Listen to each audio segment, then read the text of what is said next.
कांदा लसूण न वापरता नैवेद्याचं हे ताट फक्त 45 मिनिटांमध्ये बनवून तयार आहे।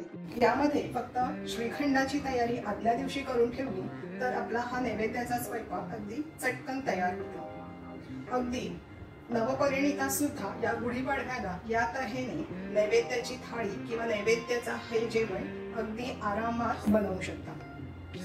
नमस्कार, मी सरोज आपल्या सर्वांचं खूप खूप स्वागत करते।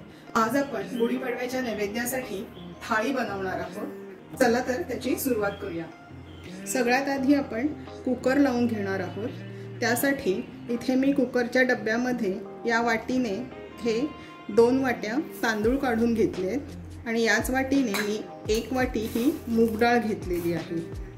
तर डाळ आणि तांदूळ आपल्याला स्वच्छ धुवून घ्यायचे। 2 ते 3 वेळेला आपल्याला डाळ आणि तांदूळ पाण्याने स्वच्छ धुवून घ्यायचे आहेत। इथे मी हा बासमती तुकडा तांदूळ घेतलेला आहे। आता या 2 वाटी मी तांदूळ घेतले, त्यासाठी मी 3 वाट्या पाणी घालणार आहे आणि डाळीमध्ये मी 2 वाट्या पाणी घालून घेत आहे।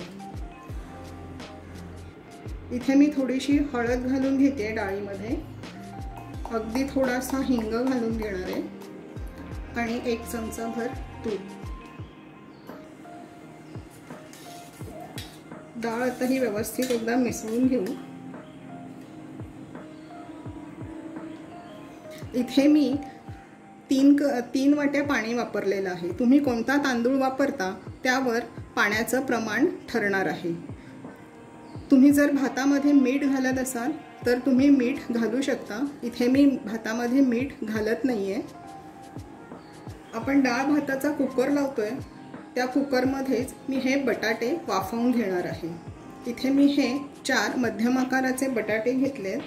हे बटाटे मी स्वच्छ धुवून पुसून घेतलेले आहेत। आता याला आपण अशी मध्यातून थोडीशी अशी चीर देऊ, म्हणजे हे बटाटे वाफवल्यानंतर यांची सालं अगदी पटकन काढता येतील।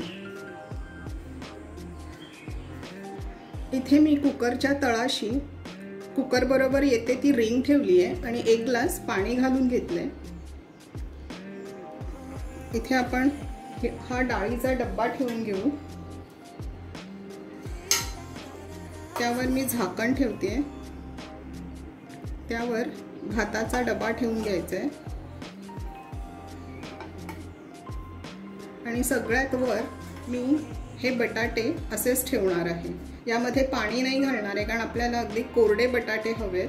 पाणी घातलं तर मग बटाट्यांना पण पाणी सुटतं आणि जी भाजी होते ती फार चिकट होते। इथे मी कुकरचं झाकण लावून घेतलंय। यावर आता शिट्टी लावू। हा कुकर मी आता गॅसवर ठेवते। गॅसची फ्लेम मी मीडियम ठेवणार आहे आणि मीडियम फ्लेमवर मी 15 ते 20 मिनिटं या कुकरच्या आतले सगळे जिन्नस वाफवून घेणार आहे। याऐवजी तुम्ही नेहमीप्रमाणे 3 शिट्ट्या करू शकता। आता आपण वाटली डाळ बनवतोय। वाटली डाळ बनवण्यासाठी या वाटीच्या मापाने मी चणा डाळ रात्रभर भिजवून घेतलेली आहे। तुम्ही बघू शकता अगदी छान भिजलेली आहे चणा डाळ। यातलं पाणी पूर्ण मी निथळून घेतलंय। आता ही चणा डाळ आपण मिक्सरच्या भांड्यात घालून वाटून घेऊ। मिक्सरच्या भांड्यामध्ये मी ही डाळ काढून घेतली आहे। डाळ वाटतानाच त्यामध्ये मी या 2 मिरच्या घालणार आहे।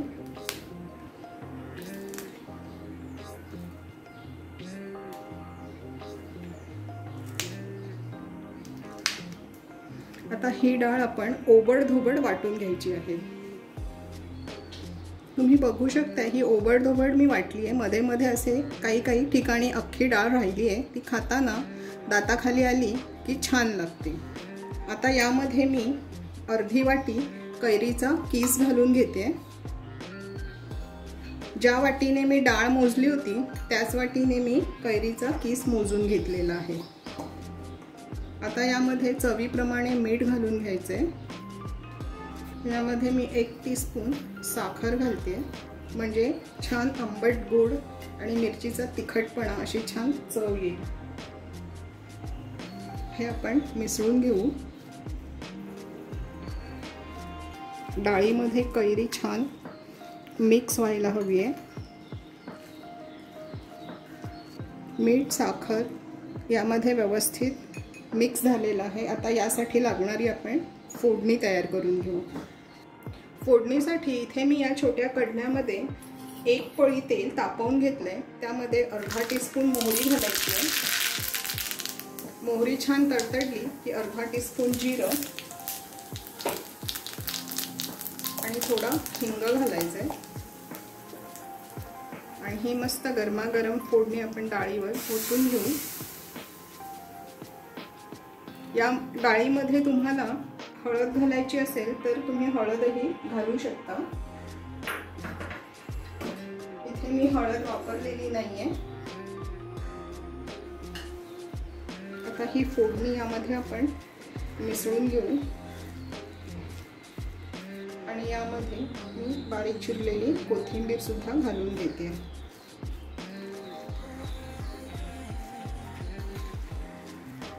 तर अशी ही आपली आंबट गोड तिखट चवीची वाटली डाळ बनवून तयार आहे। आता आपण पुऱ्यांसाठी लागणारी कणिक मळून घेणार आहोत। तर त्यासाठी मी इथे 2 वाट्या कणिक घेतलेली आहे आणि ज्या वाटीने मी कणिक घेतली तीच अर्धी वाटीभर मी बारीक रवा घेतलेला आहे। आता मी या परातीमध्ये आधी कणिक काढून घेते। यामध्ये रवा घालून घेऊ। पुऱ्यांचं पीठ मळताना रवा घातल्यामुळे पुऱ्या छान खुसखुशीत होतात आणि बराच वेळ फुगलेल्या राहतात। आता यामध्ये चवीप्रमाणे मीठ घालून घेते। आता आधी हे कोरडे जिन्नस मिसळून घेते मी। आता कोरडे जिन्नस मिसळून झाल्यानंतर यामध्ये थोडं थोडं पाणी घालून आपल्याला अगदी घट्टसर ही कणिक मळून घ्यायची आहे। थोडं थोडं पाणी घालून मी ही कणिक मळून घेतली आहे। तुम्ही बघू शकता अगदी एकदम घट्ट अशी मी कणिक मळून घेतली। कणिक मळण्यासाठी मी 1 ग्लास पाणी घेतलं होतं। हे पूर्ण 1 ग्लास पाणी मी वापरलेलं आहे। आता यामध्ये आपण रवा घातलाय। त्यासाठी ही कणिक आपण 15 ते 20 मिनिटांसाठी झाकून बाजूला ठेवू। आता आपण पनीर मसाला करतोय। तर त्यासाठी मी 2 मोठे टोमॅटो घेतलेत आणि 1 इंच आल्याचे असे तुकडे करून घेतलेत। 2 टोमॅटो मी असे चिरून घेतलेत आणि टोमॅटो आल्यासोबतच आपण हे काजू वाटून घेणार आहोत। हे 10 ते 12 काजू मी 1 तास गरम पाण्यात भिजत घातले होते। आता त्यातलं मी पाणी काढून घेतलंय। हे आता आपण वाटून घेणार आहोत। मिक्सरच्या भांड्यामध्ये मी काजू काढून घेतलेत। त्यामध्येच आपण टोमॅटो घालून घेऊ। आलं सुद्धा मी यातच घालते। हे तीनही जिन्नस आपण एकत्र वाटून घेणार आहोत। छान याची बारीक पेस्ट करून घ्यायची आहे। इतकं सगळं आपलं काम होईपर्यंत हा कुकरही थंड झाला। यातली वाफ गेली आहे। बटाटे सुद्धा अगदी छान शिजलेत। हे बटाटे आपण काढून घेऊ आणि थंड व्हायला ठेवू। पनीर मसाला बनवण्यासाठी इथे मी कढई ठेवलेली आहे गॅसवर। यामध्ये 1 पळी तेल घालून घेणार आहे। तेल छान तापलंय। यामध्ये अर्धा टीस्पून मी जिरं घालून घेते।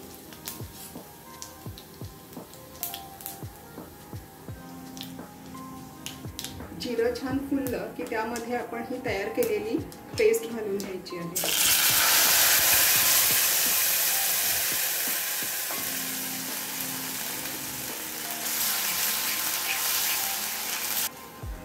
ही पेस्ट आपल्याला छान तेल सुटेपर्यंत मंद ते मध्यम गॅसवर परतून घ्यायची आहे। कांदा लसूण न वापरता आज आपण जेवण बनवतो आहोत। त्यामुळे या पनीर मसाल्यामध्ये सुद्धा मी जराही कांदा किंवा लसूण वापरलेला नाहीये। तुम्ही बघू शकता या ग्रेव्हीला छान तेल सुटायला सुरुवात झालेली आहे। यामध्ये आता आपण कोरडे मसाले घालून घेऊ। इथे मी अर्धा टीस्पून हळद घालते। 1.5 टीस्पून इतकं मी लाल तिखट घालते। 1 टीस्पून धणे पावडर घालून घ्यायची आहे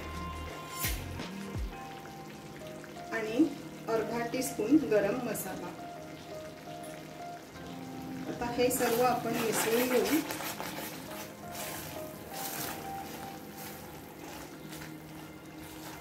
आणि पुन्हा एकदा 4 ते 5 मिनिटांसाठी आपण हा मसाला परतून घेऊ. 2 ते 3 मिनिटं मी हा मसाला परतून घेतलाय, पण हा मसाला परतताना थोडा कोरडा वाटतोय. मसाला जळू नये म्हणून यामध्ये मी साधारण 2 चमचे इतकं पाणी घालून घेते, म्हणजे आपला मसाला न जळता छान परतला जाईल.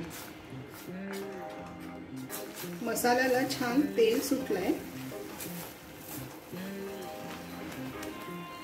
आता यामध्ये मी हे मिक्सरमध्ये साधारण पाव ग्लास इतकं पाणी घालून घेतलंय.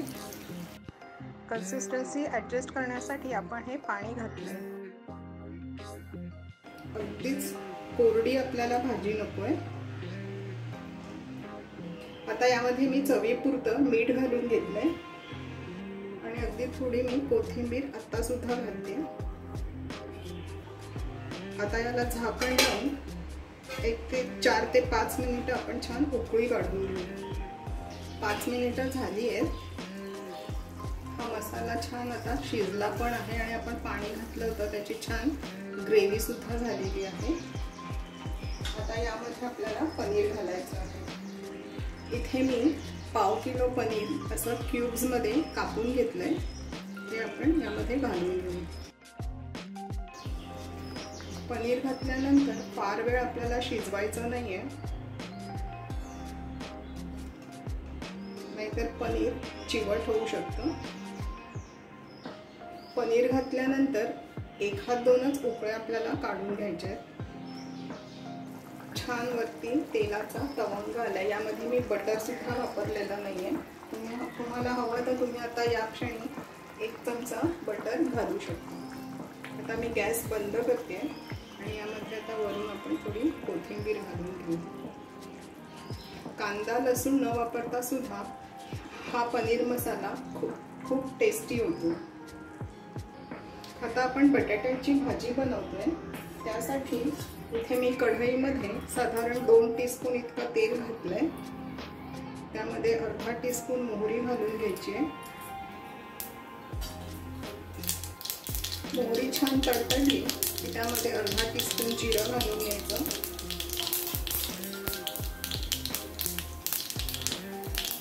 इथे मी 2 हिरव्या मिरच्या अशा बारीक चिरून घेतल्या, त्या घालून घेतल्या. मिरच्या छान अशा पांढरट झाल्यात. त्यानंतर यामध्ये मी थोडा कढीपत्ता घालते. ही पानं मी तोडून घेतली आहेत, कढीपत्त्याची पानं. त्यासोबतच थोडा हिंग घालून द्यायचा आहे. बटाट्याच्या भाजीला ही फोडणी छान खमंग बसली की बटाट्याची भाजी खूप छान लागते. तर यामध्ये मी अर्धा टीस्पून हळद घालून घेते आणि आता यामध्ये लगेचच आपल्याला हे उकडून चिरून घेतलेले बटाटे घालून घ्यायचे.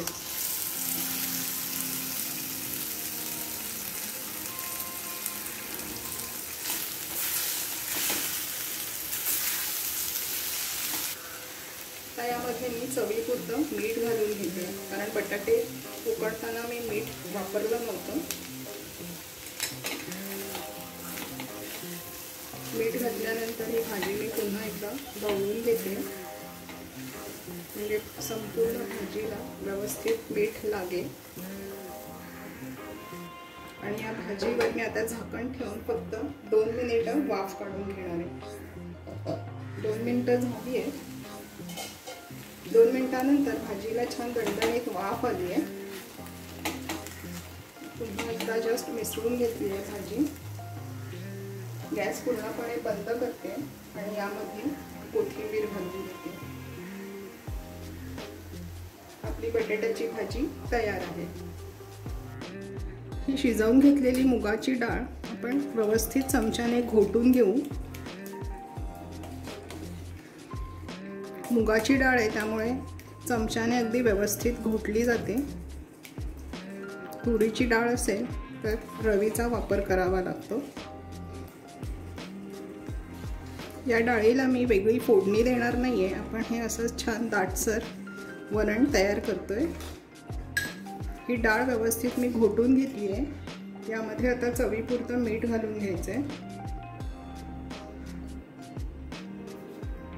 शिजवताना याच्यामध्ये आपण हळद, हिंग आणि चमचाभर तूप घातलं होतं. आता सुद्धा मी पुन्हा एकदा चमचाभर तूप घालून घेते, म्हणजे डाळीला छान चव येते.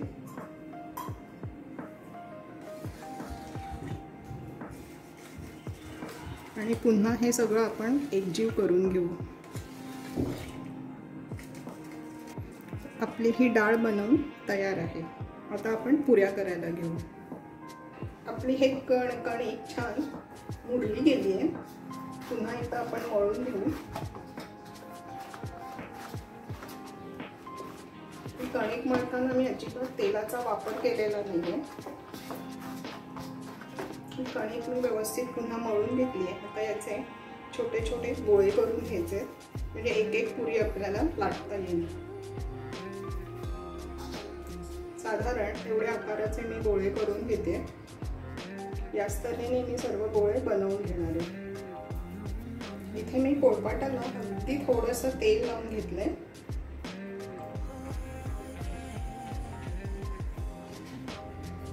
आणि हा ठेवलेला गोळा मी दोन्ही बाजूनी फिरवून घेतला. हलक्या हाताने आपल्याला याची पुरी लाटून घ्यायची आहे. तुम्ही बघू शकते याची जाडी मी इतकी ठेवली की एक पुरी झाली आहे. आता पुन्हा मी पोळपाटाला तेल लावणार नाहीये.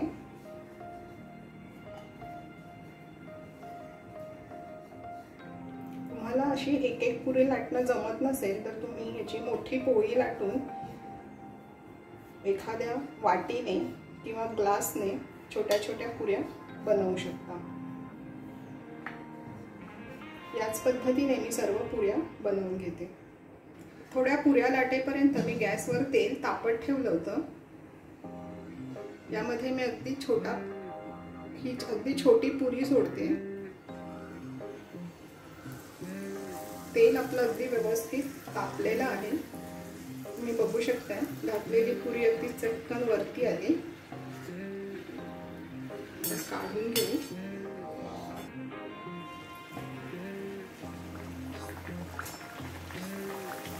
तेल व्यवस्थित तापलेलं असलं पाहिजे, म्हणजे आपल्या पुऱ्या छान चटकन तळल्या जातात आणि छान फुगतात आणि तेलही कमी पितात. थोडीशी मी कडेने सुद्धा ही अशी फिरवून तळून घेते, जेणेकरून सर्व बाजून ही पुरी व्यवस्थित तळली जाईल. ही पुरी मी काढून घेते आणि दुसरी पुरी सोडते.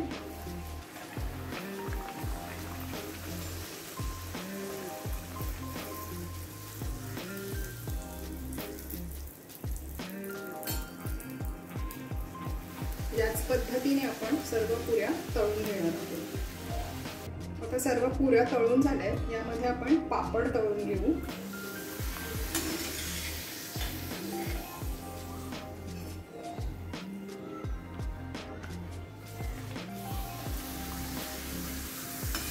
याच पद्धतीने मी सर्व पापड तळून घेते. तर अशा पद्धतीने अवघ्या 1 तासामध्ये नैवेद्याचं हे ताट आपलं पूर्ण झालेलं आहे. तुम्हाला हा व्हिडिओ कसा वाटला ते कमेंट लिहून नक्की कळवा. पुन्हा एकदा तुम्हा सर्वांना गुढीपाडव्याच्या खूप खूप खूप शुभेच्छा. पुन्हा भेटूया अशाच एका नवीन व्हिडिओमध्ये. तोपर्यंत मस्त खा आणि स्वस्थ राहा.